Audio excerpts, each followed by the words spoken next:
దొంగ దొరికిపోయింది. అటు తిరిగి తింటే మాకు తెలియదు అనుకుంటున్నావా? అండ్ ఇంకోటి ఏంటి అంటే ఇట్లాంటి చూపిస్తా. ఇదిగోండి, నేను షీర్ కుర్మా చేసా. ఈరోజు మా ఇంటికి గెస్ట్లు వస్తున్నారు. ఎవరు అన్నది సర్ప్రైజ్, నేను మీకు చూపిస్తాను. బిర్యానీ కోసం బాస్మతి రైస్ని నానబెట్టా.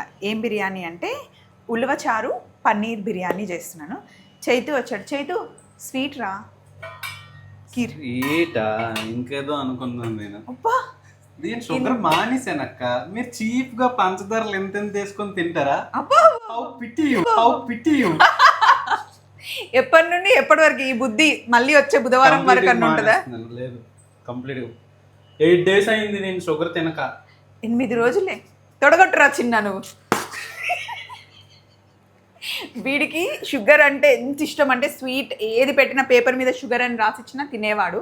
ఏమైందో ఏమో సడన్గా 8 రోజుల నుండి ఏది చూపించినా షుగర్కి సంబంధించింది తినట్లేదు. కానీ ఒక్కటి చేస్తున్నాడు. ఏంటి అంటే చెరుకు బండి దగ్గరికి వెళ్ళి షుగర్ కేన్ జ్యూస్ మట్టుకి గ్లాసులు తెలియదండి, తాకూడదు. 2 రోజులు తాగని తెలిసిన తర్వాత మానేసాను. ఆ ఇంట్లో మొత్తం షుగర్ కట్ అయిపోయిందండి.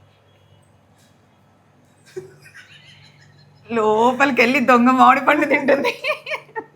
చలో బాయ్ బాయ్. మీరు కూడా షుగర్ మానేయండి. ఎలా తింటారు అసలు షుగర్స్? No cut.